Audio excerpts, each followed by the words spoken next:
We're going to talk about how elevated cortisol stops fat burning, which a lot of people don't realize. In our last shows, we talked about how elevated estrogen dominance in women shut off fat burning. Well, guess what? If you're under stress, if you had an emotional day, if you elevate your cortisol levels through the week, because we've been doing cortisol saliva testing on men and women probably for the last 15 years. So when cortisol is elevated, believe it or not, you don't burn body fat. And also, when cortisol is elevated, because you guys know I work with the outliers, the war veterans, the executives, the people in high stress occupations, when cortisol is elevated and that stress response is up, it damages your short-term memory because cortisol hits your hippocampus and slows down memory. Okay, it slows down how your prefrontal cortex makes decisions. The decision-making process is slowed down when you're under stress, which, you know, I've done a lot of studying on why police officers that chase a suspect, and they, you know, all 5-10 officers end up, you know, shooting their guns in very high stress situations. What we're learning now, folks, is if your cortisol levels are elevated over time, it shuts down parts of the prefrontal cortex in your decision-making process. When you're under stress, folks, like for instance, if you jump out of the way of a car, or if you're going through a divorce, or you just lost your job, your cortisol levels are going to be elevated. That's natural. Cortisol is a natural anti-inflammatory. It protects us. Cortisol also elevates our immune system. So cortisol is very important, but when it's overproduced, okay, like we do a 4-sample saliva cortisol test on people. When cortisol is overproduced, it damages your brain, damages your heart, and stores body fat and elevate insulin levels. And a lot of studies show us that when cortisol is elevated, it puts fat right in the abdominal area, which is for the flight or flight response, or looking what the evolutionary biologists say. They say that as a protection mechanism for us. Everybody's biochemically unique, and losing body fat is very complex. Okay, it's a little different for all of us. Remember last week when I held the pill bottle in my hand? I said, how many calories are in this prednisone? Well, prednisone puts body fat on people. When you take prednisone for anti-inflammatories, there's no calories in those pills. So think about what's causing us to store body fat. And like I said, insulin stores body fat. If you could keep insulin levels down with intermittent fasting, the ketogenic diet, time-restricted eating, that's a good tool for you to apply. It's a process. Keep a food mood log.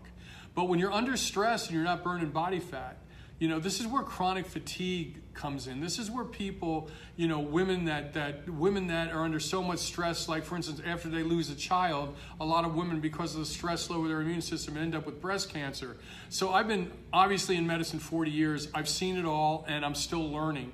But testing cortisol levels and helping people understand how stress shuts off fat burning is very important. For instance, I have a lot of executives, a lot of business owners that are on my program.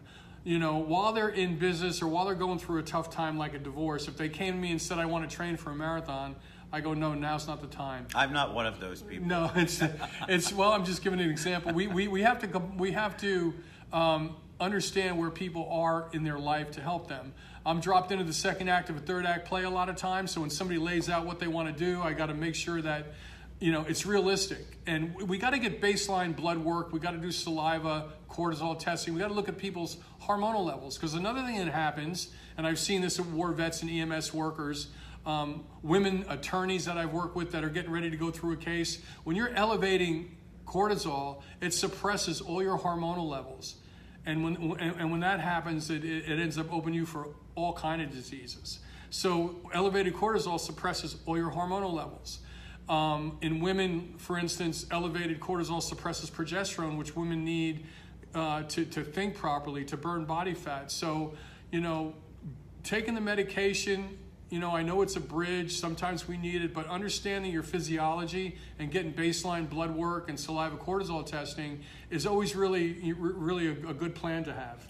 When somebody with elevated cortisol levels in this situation, because the simple carbohydrates, bread, white, I can't talk, bread, white rice, and pasta, that's tough, elevate serotonin levels and make us feel good. So somebody that's under a lot of stress and they're going through, you know, a divorce, or you got to think about what's going on in their life. And in this situation, when they get an elevation of serotonin from the simple carbohydrates, taking a page out of the book, Potatoes Not Prozac, this will help people get to sleep. And if you don't go to sleep, folks, lack of sleep is a form of torture, okay? You know, we've known that for years. So you've got to get into sleep so you release growth hormone to rehab your body. The lab work that physicians order right now only spots pathology and disease in late stages, and your body's a self-correcting mechanism. So your lab work, your body's always changing and correcting. Your lab work's going to be normal.